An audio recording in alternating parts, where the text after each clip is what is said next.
పద్ధతిగా ఉండాలని కోరుకున్నప్పుడు చెడ్డవాడు అంటారు. ఇప్పుడు నా కొడుకులు విష్ణు కానీ మనోజ్ కానీ సినిమాలు యాక్ట్ చేస్తున్నారు, కావాలని బ్యాడ్ ప్రాపగంట ఇంటర్ఫియర్ అవుతారని. ఏంటి ఇంటర్ఫియర్? నీ కొడుకు బాగా చదువుతుండో లేదో అని చూసుకోవా? నీ కొడుకు బాగా ఉద్యోగం చేస్తున్నారో లేదో అని అడగవా? నీ భార్యను అడగవా? మరి నా కొడుకు బాగా చేస్తున్నా లేదని అడగవా? 4 గోడల మధ్య అతను ఏం తీస్తున్నాడు నా నిర్మాత కథ చెప్పున అన్న అంటాం. ఇక్కడ చాలామంది ఉన్నారు, అన్నీ ఇంటర్ఫియర్ అవుతారు, వాళ్ళ గురించి పట్టించుకోరు, నన్ను గురించి మాట్లాడతారు. ఎందుకు వచ్చిందంటే వచ్చింది అంతే. ఒక 5 ఏళ్ళు ఒకటిగా ఉండవు, నన్ను గురించి అలా వచ్చింది. ఎంతమంది దర్శకులు ఉన్నారు. మరి దాసనారాయణ గారు ఎందుకు అన్నింటిలో ఇంటర్ఫియర్ అవుతాడండి? ఆయన గురించి కూడా చెడుని ఉంటారుగా మీరు. మరి ఆయన ఎవరికి ఇతరులకు చెడు చేయలేదు. అన్నింటిలో ఇంటర్ఫియర్ అయ్యి అన్ని బాధ్యతలు మనం నెత్తులు వేసుకున్నప్పుడు, ఇప్పుడు మీకు ఇంకోరు గొడవ జరిగితే అదే చెప్పాయి పిక్చర్లో గాయత్రి పటేల్. అరే నీకు నాకు గొడవ జరిగితే మన ఇద్దరిలో ఎవడో ఒకడు పోవాలరా. నీ పక్కన మనుషులు నా పక్కన మనుషులు వాళ్ళ అమాయకులు చచ్చిపోతున్నారు, మన ఇద్దరేమో గొప్పవాళ్ళు అనిపించుకుంటున్నాం సొసైటీలో. ఎలా గొప్పవాడరా అనే దాని గురించి రామాయణ భారతాల గురించి కూడా చెప్పాను. ఇప్పుడు మీ కాంపౌండ్లో ఉన్న కమెడియన్స్ కొంతమంది ఆడుతున్నారు, మీరన్న పేకాట అన్నది కానీ ఎంటర్టైన్మెంట్ కానీ, వాళ్ళకు మీరు కలిసినప్పుడు మీ కాంపౌండ్లో కలిసినప్పుడు వాళ్ళకి ఏం చెప్పరా మీరు? నేను ఒకరికి సలహాలు ఇచ్చేంత గొప్పవాడిని కాదు, నా దగ్గర వద్దని చెప్తాను, అంతవరకు పాటించాలి. Okay okay okay sir. ఇంకా మళ్ళీ ఈ క్వశ్చన్ అడిగే ముందు మళ్ళీ ఈ క్వశ్చన్ ఎందుకు అడుగుతున్నారు, మీ ప్రూఫ్ ఏమైనా ఉందా అని అడగండి, మామూలుగా ఒపీనియన్ మీ ముందు పెడుతున్నాను నేను అంతే. ఏంటంటే మోహన్ బాబు గారు రౌడీజం చేసి సెటిల్మెంట్ చేసి అలా పైకి వచ్చారు అన్నది ఎంతవరకు బిగినింగ్ కెరీర్ నచ్చి? I'm very happy for that question. ఒక్కటి ప్రూవ్ చేస్తే మీకు అర్థమైందా? ఒక్కటి మోహన్ బాబు గారు పలానా చోట చేశారని చెప్పిన రోజున మీ ముందే కాల్చుకుందని అనిపోతాను, అంత పదం అన్నాను. ప్రూవ్ చేయకపోతే మీరేం చేస్తారో ముందు అగ్రిమెంట్ రాయాలి. ఆ వ్యక్తి మోహన్ బాబు గారు ఇలాగా మా దగ్గర అన్యాక్రాంతంగా ₹1 తీసుకున్నాడన్నా, ఇలా చేశాడు, రౌడీలను పిలిపించానన్నా. రౌడీ అంటే ఎవడు? మీరు రౌడీయే, నేను రౌడీయే. మన స్కిన్ను మనం కాపాడుకోవాలన్నప్పుడు తిరగబడేవాడు ప్రతి ఒక్కడు రౌడీయే. మన స్కిన్ను మనం కాపాడుకోకపోతే మనం అసమర్థులం అయిపోతాం. ఆ విధంగా చెప్పిన రోజున ప్రూఫ్, ఇది దైవ సాక్షిగా పంచభూతాల సాక్షిగా చెప్తున్నమాట, అపఖ్యాతిని క్రియేట్ చేయడం కోసం ఒక్క ప్రూఫ్. ఏం భయపడాల్సిన అవసరం లేదు. ఇతరుల సొత్తును మట్టి పిడవని భావించవలని చెప్పేవాడు మా నాన్న. ఆమె perfect income tax SSC. Cinema కోసం కానీ ఏదైనా డబ్బు తీసుకున్నా ఎవరి దగ్గరైనా గౌరవప్రదంగా ఇంట్రెస్ట్తో పాటు ఇస్తూ ఉంటాను. అప్పు చేస్తాం, ఇస్తాం గౌరవప్రదంగా. Never the dream. అది చెప్పుంటే అసత్యం, ఏదో ఎవరో చెప్పించుంటారు. ఒక్క ప్రూఫ్ చాలు. నా 13 సంవత్సరాల, నా 42 సంవత్సరాల నట జీవితంలో ఇంటిల్లపాది సూపర్ సూపర్ పంచభూతాల సాక్షిగా చెప్పాడు. Great sir. అండ్ ఇంకోటి అదే మాట అనేవాళ్ళు ఇది కూడా అంటారు, మోహన్ బాబు గారు దాసరి గారికి, పరిటాల రవికి అండ్ రజనీకాంత్కి బినామీ అని. ఇది కూడా క్లియర్ చేయండి. అన్నం తినేవాళ్ళు ఎవరు అదే చెప్పరు. అన్నం తింటారు చూసారా? మా ఊళ్ళో అన్నం అంటే సంగటి కూడా అన్నమే, గంజి కూడా అన్నమే. అది తినేవాళ్ళు ఎవరు అది చెప్పరు. ఉంటే సినిమాలకు అప్పు ఎందుకు చేస్తాం? అది ఇంకంతే, ఒకటే ఆన్సర్. ఓకే. మామూలుగా ఇండస్ట్రీలో దాసరి గారికి, రాఘవేంద్రరావు గారికి ఎంతో కొంత, అంటే వాళ్ళు ఎంత మాట్లాడుకున్నా కూడా ప్రొఫెషనల్ రైవలరీ అనేది ఉంటుంది. నాకు తెలిసినంత వరకు లేదు. లేదా? అసలు ఇద్దరు ఒకరినొకరు బాగా ప్రేమించుకునేవాళ్ళు. ఛాలెంజ్ ఉండేది ನನ್ನ మనసులో, ఆయన మనసులో. రాఘవేంద్రరావు గారు హిట్ ఇస్తే అరే దానికంటే గొప్ప హిట్ ఇవ్వాలి మనం అనే తాపత్రయం ఆయన ఉండుండొచ్చు. ఓకే. ఇద్దరు మంచివాళ్ళు, ఒకరినొకరిని ప్రేమించుకుంటారు. ఓకే. ఇద్దరూ నన్ను ప్రేమిస్తారు. ఓకే ఓకే, దానికి క్వశ్చనే లేదు. మీరిద్దరు వాళ్ళతో క్లోజ్గా ఎలా ఉండగలిగారు అన్నది నా క్వశ్చన్. ఇద్దరు నా మంచితనం వాళ్ళకి ఇష్టపడ్డారు. అందుకే రాఘవేంద్రరావు గారు కూడా సొంత సినిమాలు పెట్టుకున్నాడు. ఆ సినిమా సూపర్ హిట్ అయింది, అల్లరి మొగుడు. ఆ కుటుంబంతోనే నాకు సన్నిహిత సంబంధాలు ఉన్నాయి. సరదాగా ఘర్షణ పడతాం సరదా, అంతేగాని జీవితంలో అతను నాకు చెడు తలపెట్టడు, నేను అతను చెడు తలపెట్టను. ఓకే. అండ్ మీరు పెద్దవంశీ గారితో ఒక సినిమా చేశారండి, డిటెక్టివ్ నారదా అని. ఫ్లాప్. ఆ సినిమా చేస్తున్నప్పుడే వంశీ గారి చేస్తున్నప్పుడు కొద్ది సినిమా చేసిన తర్వాత ఆయన వర్క్ నచ్చో నచ్చో తర్వాత సినిమా కూడా చేస్తానని ఆయనతో మీరు మాట ఇచ్చిన మాట వాస్తవమా కాదా? సినిమా మళ్ళీ ఈ సినిమా అయిన తర్వాత నా సినిమా నువ్వు చేయాల్సి వస్తుంది, ఓన్ బ్యానర్లను డబ్బులు కూడా ఇచ్చారు. ఈ రోజుకు మీరు ఇల్లు అడిగినా చెప్తాడు. ఈ రోజుకి అతని మీద నాకు గౌరవం ఉంది. సినిమా ఫ్లాప్ అయినంత మాత్రం అసమర్థుడు కాదు, అతను సమర్థుడే. ఫ్లాప్ బట్ ఆ ఫ్లాప్ అవ్వడం వల్ల కంటిన్యూ చేయలేదు ఆ సినిమా. అంతగా ఎవరైనంతగా వ్యాపారమేగా. నేను హీరోగా పనికిరానప్పుడు నన్ను పెట్టుకోరుగా మీరు, వ్యాపారం అంతే. మరి మదన్ ఎలా తీసుకున్నారు గాయత్రికి? Wonderful question. మదర్ ఎవరో తెలియదు నాకు. డైమండ్ రతన్ బాబు అని రైటర్, అతను ముందు ఈ కథ నుంచి వర్క్ చేస్తున్నాం. ఇది వేరే భాషా చిత్రం, అంటే మన ఇండియన్ భాష కాదు. కొన్నప్పుడు ఎవరా ఇద్దరు ముగ్గురు పేర్లు చెప్తూ అతను అన్నాడు, సార్ మదన్ అనే ఒక అతను ఉన్నాడు, అతను ఇంతకుముందు రైటరు ఏదో ఒకటి రెండు తీశాడు కానీ సక్సెస్ అది పెద్దగా లేదు, మీకు ఇష్టమైతే తెలియపరుడు అన్నాడు. పిలిపించవయ్యా అన్న. పిలిపించాం, ఆ ఒరిజినల్ పిక్చర్ చూపించాం. సార్ ఇలా తీస్తే పనికిరాదు, దీన్ని తయారు చేయాలి సార్ అన్నాడు. 6 మాసాలు కూర్చున్నాం. అతనికి నాకు వేవ్ లెంగ్త్, అంటే వేవ్ లెంగ్త్ అని ఇంగ్లీష్లో అంటారు, తెలుగులో ఇద్దరికి అండర్స్టాండింగ్ బాగా కుదురుతుంది. నేను చెప్పిన దానికి అతను తాళం వేయడు, అతను చెప్పిన దానికి నేను తాళం వేయలేదు. అట్లా పోటీ పడి సెలెక్ట్ చేసాం, మంచిగా తీసిచ్చాడు. అండ్ మీరు అంటుంటారు ఆ సినిమాలు ఏం చేయలేదు, ఆ డైరెక్టర్ చేసిన సినిమాలు ఏం చూడలేదు అన్నారు. నాకు తెలిసి 2-3 ఇంటర్వ్యూలో మీరు చెప్పారు. అంటే ఎందుకలా? అంటే ఆయన చేసిన ఒక మంచి సినిమా అయినా ఓకే, గతంలో ఆయన ఏంటి అని తెలుసుకోవడం అనేది ఇంపార్టెంట్ కాదా? నిజమే. ఇది ఒకటి మాత్రం ఆశ్చర్యం, నాలో ఉన్న వీక్నెస్ అనుకోవచ్చు. అసలు ఎలా తీశాడు ఇంతకు ముందు సినిమా ఇతను అని చూడాలి. అవును, చూడాలి. అతనికి తెలుసు, చూడలే. అంటే అది మీరు గొప్ప విషయం అనుకుంటారా? మూర్ఖత్వం అనుకుంటాను, ఒక మూఢనమ్మకం అనుకుంటాను.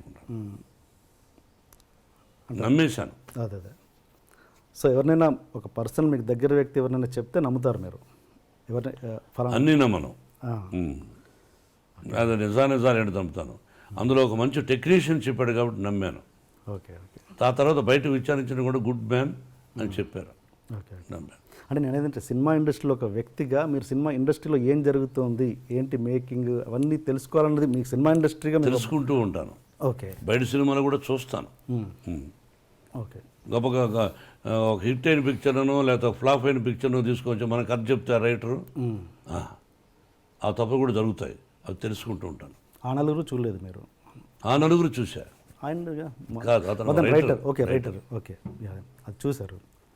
మీరు ప్రతి ఇంటర్వ్యూలో ప్రతి ఫంక్షన్లో చూస్తుంటాను సార్, మీరు ప్రతిసారి షర్ట్ మీద ఒకటి ఇలా కప్పుకుంటారు. ఏంటి దాని లాజిక్ ఏమైనా ఉందా, రీజన్ ఏమైనా ఉందా, ప్రత్యేకమైన రీజన్? ఇదా ప్రతిసారి ఏదో ఒకటి కప్పుకుంటారు. ఈ మధ్యనే సరదాగా, అంతేనా? ఇది ఉంది, అమ్ముతున్నారు, ఇది ఒక ఫ్యాషను, ఓకే, అది అంతేగాని దీనికి ప్రత్యేకత ఏం లేదు. అంతేనా? స్టేజ్ల మీద కూడా చూశాను చాలాసార్లు. ఓకే సార్, అలా వేసుకున్నాను కాబట్టి అడిగారు. అలా అని చెప్పేసి ఇంతకుముందు దాసరి గారి టాపిక్ దగ్గర ఆగిపోయాం మనం. ఆయన మీరు విపరీతంగా గౌరవిస్తారు గురువు గారని, బట్ తెలియకుండానే ఆయన్ని చాలా భయపడుతుంటారట ప్రేమతో. ఎవరు? మీరు. అంటే బిగినింగ్లో భయపడేవాడిని.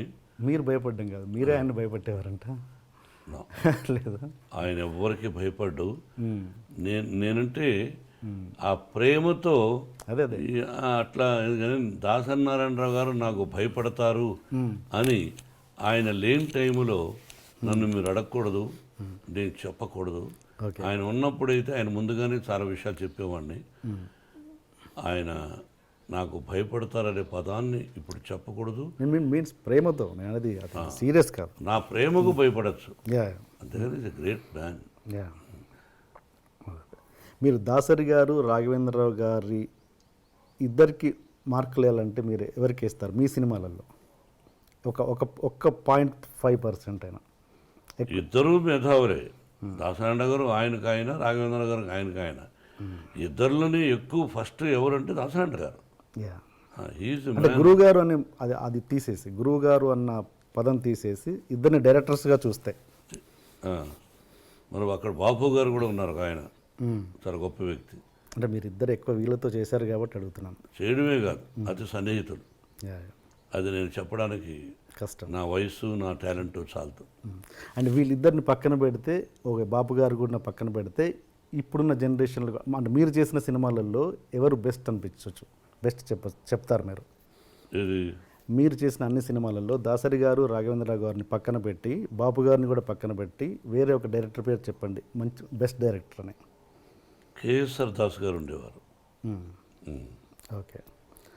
అండ్ ఇప్పుడు యంగ్ జనరేషన్లో Raviraja Pinisetti, yeah, yeah. KSR Das గారు అప్పుడు, ఆ జనరేషన్ తర్వాత Raviraja Pinisetti, B Gopal. Yes. And ఇప్పుడున్న యంగ్ జనరేషన్లో మీకు నచ్చిన డైరెక్టర్ ఫలానా డైరెక్టర్తో నాకు చేయాలని ఉంది అని మీకు ఏమైనా కోరిక? నాకెవరితోనూ చేయాలనే దురద లేదు. ఓకే. సో మీకు నచ్చిన ఇప్పుడు జనరేషన్ డైరెక్టర్స్ అందరూ ఇష్టమే, అందరినీ ప్రేమిస్తా, అందరినీ గౌరవిస్తా. ఇతని డైరెక్షన్లో నేను చేస్తే బాగుండు అని నేను ఎందుకు అనుకోవాలి? వాళ్ళకి నచ్చితే పెట్టుకుంటారు, అంతే. ఓకే. అండ్ దాసరి గారు ఆయన చనిపోయినప్పుడు ఆయన కనీసం చూడ్డానికి కూడా రాని వాళ్ళ మీద మీ అభిప్రాయం ఏంటి? అది వాళ్ళ సంస్కారం, వాళ్ళ విజ్ఞత, అంతే. Okay. And one more question sir, మీరు ఎప్పుడు ప్రతి దాంట్లో ప్రతి స్టేజ్లో కావచ్చు, ప్రతి ఎక్కడైనా ఒక చిన్న ఫంక్షన్లో కావచ్చు, వన్ మ్యాన్ షోగా ఉండడానికి ఎక్కువగా ఇష్టపడతారు ఎందుకు? మీరే అంతా అన్నట్టుగా వన్ మ్యాన్ షోగా ఎక్కువ మీరు ప్రిఫర్ చేస్తారు ఎందుకు? మీరే ఎక్కువగా మాట్లాడాలనడానికి లేదా మీరే వన్ మ్యాన్ షోగా ఉండడానికి ఇష్టపడతారు? నాకు అర్థం కాదు ఆ ప్రశ్న. అంటే ఎక్కడ మీరు సపోజ్ ఎగ్జాంపుల్ చెప్తాను, మీరు ప్రతిదీ అందరిని అంటే ఒక మనకు ఎంతమంది గొప్ప వాళ్ళు ఆత్మీయంగా ఉండొచ్చు, సపోజ్ మీరు రజనీకాంత్ గారు ఆత్మీయులు, బట్ ఒక పబ్లిక్ ప్లాట్ఫామ్లో ఉన్నప్పుడు వాళ్ళని వాడు వీడు అని సంబోధిస్తుంటారు మీరు. అంటే మీకేమన్నా చనువు అన్నది పబ్లిక్ చూపిస్తుంటారు, అది ఎంతవరకు కరెక్ట్ అన్నది నేను. ఎన్టీ రామారావు గారు మహానుభావుడు. ఒక ఫంక్షన్లో నేను చంద్రబాబు అంటుండేవాడిని. నన్ను మోహన్ బాబు అన్నా అనేవాడు. చంద్రబాబు నాయుడు గారు అని అన్నాను. ఓకే. నా దగ్గర వీడియో ఉంది. గబక్కన మైక్ లాక్కొని ఆయన ఆ వేదిక మీద నేను, దాసరాండ గారు, రజనీకాంత్, రాఘవేంద్రరావు ఉన్నారు, అల్లరిపల్లి సీతో. ఓకే. గబక్కన మైక్ లాక్కున్నాడు ఆయన. ఏమది కొత్తగా మీరు ఏదో గారు అంటున్నారు? అది కదా అన్నయ్య, ఏమది నన్ను ఎన్టీ రామారావు అనలేదు కదా, అన్నయ్య రామారావు గారు అన్నారు. ఏమి వారుకున్న చదువు తప్పే ఉంది అన్నాడు. ఆయన అన్నాడని అలా కాదు, ఐ గివ్ రెస్పెక్ట్. ఎనీ ముఖ్యమంత్రి అయినా ఎవరైనా గౌరవిస్తాను. చంద్రబాబుని వాడు అని సంబోధించనే తప్పది, చంద్రబాబుని సంబోధిస్తారు. రజనీకాంత్కు నాకు ఇంకో అమరీష్ అని, ఓకే, మేమంతా స్నేహితులు కాబట్టి సహజంగా అది తప్పు అని అనడానికి మీరెవరు? అంటే వాడికి నాకు ఇష్టమైనప్పుడు, ఓకే, మా ఇద్దరికి ఇష్టమైనప్పుడు మీరెవరు? అంటే అసభ్య పదజాలం వాడినప్పుడు తప్పు. అవును. స్నేహపూర్వకంగా వాడు వీడు అని అంటే తప్పులేదు. రజనీకాంత్ నన్ను ఒకసారి దొంగనా కొడుకుడు అన్నాడు రామారావు గారిని పక్కన పెట్టుకుని. ఏది పబ్లిక్ ప్లాట్ఫామ్? పబ్లిక్లో. ఓకే. సరదాగా రామారావు గారు ఓరు పగలబడి వేడ ఆయన అంటే అది సరదాగా వాడు అంటూ ఉంటాడు. వీ లవ్ అంత, అది తప్పెట్టు అవుతుంది. అంటే ఇప్పుడు మీరు అన్నది మామూలుగా పబ్లిక్లో ఉన్నప్పుడు కాదు, పబ్లిక్ ప్లాట్ఫామ్లో అన్నాడా స్టేజ్ మీద? మేము ఫంక్షన్ చేస్తుంటే ఓకే, సరదాగా అన్నాడు. నేను అది మర్చిపోయాం, మీరు అడుగుతున్నారు కానీ మేము ఆత్మీయులు సరదాగా మాట్లాడుకుంటూ ఉంటాం. ఓకే. ఓకే. అంటే ఇప్పుడు మీకు గురువు గారైన దాసరి గారు కూడా మిమ్మల్ని నాకు తెలిసి స్టేజ్ మీద ఎప్పుడు వాడు వీడు అని సంబోధించలేదు ఆయన. ఒక సందర్భంలో ఎప్పుడైనా మోహన అని, దాందేముంది, అలా ఆయన ఒరే అంటే సంతోషం నాకు. ఓకే. అంటే నేను మాట్లాడేది ఏంటంటే రాఘవేంద్ర గారు నన్ను సోదర అంటాడు. ఇంకా అదే టాపిక్ వదిలేవాడిని గురించి మనం. ఓకే. ఓకే. ఓకే. అది ఇంకొకటి డైరెక్టర్స్ విషయానికి వస్తే రామ్ గోపాల్ వర్మ గారు, ఆయన ఎవరి మాట వినడు, మీరు అదే పరిస్థితి. ఇద్దరు కలిసి ఎలా ట్యూన్ అయ్యారు ఒక ప్రాజెక్ట్ రౌడీకి? రామ్ గోపాల్ వర్మ గారు ఎవరి మాట వినడనే సంగతి మీరు వాపసు తీసుకోండి అని ఎలా అనుకుంటారు? ఎవరి మాట వినండి. ఓకే. నేను కూడా ఎవరి మాట విన్నాను ఎట్లా అనుకుంటారు? వినదగు ఎవరు చెప్పిన రామ్ గోపాల్ వర్మ మదరు, సిస్టరు, వాళ్ళ నాన్నగారు, ఆ ఫ్యామిలీ నాకు బాగా ఇష్టం. నాకు సన్నిహితుడు ఆయన కుమారుడు. రామ్ గోపాల్ వర్మ డైరెక్షన్లో మేము రౌడీ చేసాం. We're successful. మేము పెట్టిన డబ్బు మాకు వచ్చింది. విపరీతమైన లాభాలు వచ్చినప్పుడు ఓహో అంటారు. More than that, Ram Gopal Varma direction, hats up to him, the greatest talented fellow. Yeah. కాబట్టి ఎవరి మాట వినడం అనుకోవద్దు. మీ ఇద్దరం సబ్జెక్టులో కూర్చున్నప్పుడు అడిగేవాడు, నేను ఇలా చెప్పేవాడు, నచ్చితే బాగుందనేవాడు, లేదా లేదులేండి అనేవాడు. ఓకే, ఆ వర్డ్ వాపస్ తీసుకుంటున్నాను. ఏది ఎవరి మాట వినడు కాదు, స్ట్రైట్ ఫార్వర్డ్ అంటే ముక్కుసూటిగా ఉంటాడు. తనకు నచ్చింది తనకు నచ్చిందే చేస్తుంటారు. మీరు అంతే. అలాంటి వ్యక్తులు ఇద్దరు ట్రావెల్ చేస్తున్నప్పుడు ఎక్కడో క్లాష్ వస్తుంటుంది. అలాంటిది ఎప్పుడు మీ క్లాష్ రాలేదు, రాదు, రాబోదు. ఓకే.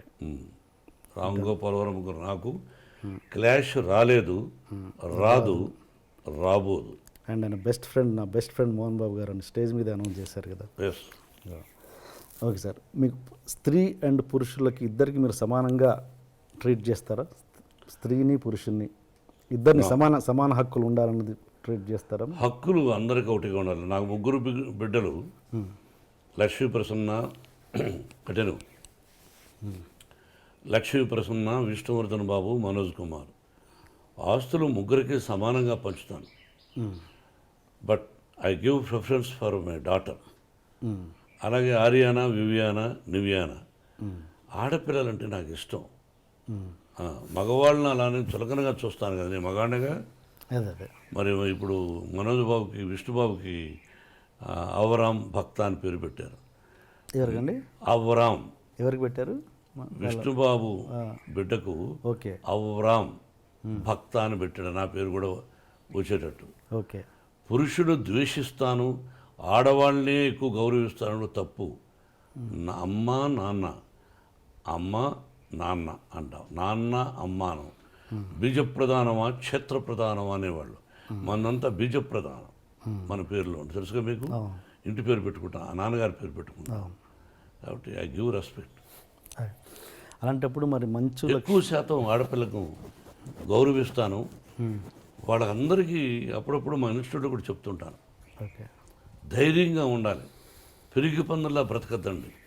ఎవడైనా చెయ్యి పట్టుకున్నా, ఎవడైనా ఎదురుగా వచ్చి నిన్ను ఏదన్నా అన్నా, వాడిని కొడితే 3 పళ్ళు రాలిపోవాలి, లేకపోతే ఒకటే దెబ్బకు వాడు చనిపోవాలి. ఆ విధంగా ఉండండి. నేను ఆడపిల్లలకు ధైర్యాన్ని చెప్తాను. ఒకే దెబ్బ మన 2 దెబ్బ పడకూడదు. అలా ఉండండి ఆడపిల్లలు. సొసైటీలో ధైర్యంగా బ్రతకండి. ఆడపిల్ల అంటే చులకన, వాళ్ళ అమ్మ కూడా వాళ్ళ తల్లిగా. ఎందుకు భయపడతారు మీరు? చాలామంది తల్లిదండ్రులు వాళ్ళ బిడ్డల్ని ధైర్యాన్ని నేర్పించండి మోహన్ బాబు గారు చదువు కంటే కూడా నా విద్యాలయాలు చెప్తుంటారు. మగోడు ధైర్యంగా వెళ్ళొచ్చు, ఆడపిల్ల కూడా ధైర్యంగా వెళ్ళాలని గాంధీ మహాత్ముడు చెప్పాడుగా, ఎన్టీ రామారావు గారు చెప్పారుగా. ఈరోజు ఎంతమంది ఉంది, ఎలా ఉంది, ఏం చూస్తున్నాం పేపర్లో. లా ఏంటంటే మన లా, ఒక అమ్మాయిని బలాత్కారం చేసిన వాడిని శిక్ష ఉండకూడదు, జైలు ఉండకూడదు, అక్కడే నిర్దాక్షిణ్యంగా కాల్చి చంపేయాలి. ఆ దుబాయ్లో జరుగుతూ ఉందో, ఇతర దేశాల్లో కొన్ని దేశాల్లో జరుగుతుందో ఆ విధంగా చేయాలి. No excuse. అక్కడికక్కడే ఇంకా మళ్ళీ వేరే ఉండకూడదు. అలా అంత ఇంపార్టెన్స్ మీరు ఇస్తే కనుక ఇస్తే గనక ఇస్తున్నాను గతంలో అండ్ ఇప్పుడు ఇస్తున్నారు కాబట్టి. అండ్ మీ కూతురు మంచు లక్ష్మికి మీరు అంత గ్రాండ్ లాంచ్ ఎందుకు చేయలేకపోయారు? మీ అబ్బాయిలకు చేసినట్టుగా మీ అమ్మాయికి ఎందుకు చేయలేదు మీరు? ఏమండి, బిడ్డకు పెళ్లి చేసాము. పెళ్లి చేసిన రోజున తనకు ఇంట్రెస్ట్ లేదు. బట్ తను చదువుకున్నది లాస్ ఏంజల్స్లో నెంబర్ 1గా ఎడ్యుకేషన్. దాన్ని ఏదో యూసీఎల్ఏ చదువుకున్నది, ఓక్లహోమాలో చదువుకున్నది, స్టేజీ ఆర్టిస్ట్ నేర్చుకున్నది. పెళ్ళైన తర్వాత పెళ్లి చేసి సంసారం చేసుకోవాలి, ఇంక ఇటువంటివన్నీ వద్దు అని అనుకున్నాను. తన భర్త ఎంకరేజ్ చేశాడు, విష్ణు కూడా ఎంకరేజ్ చేశాడు, వాళ్ళ తమ్ముడు మనోజ్ చేశాడు. Then she's doing. సొసైటీలో మంచి పేరు తెస్తే చేయి, మంచి పేరు తేని రోజున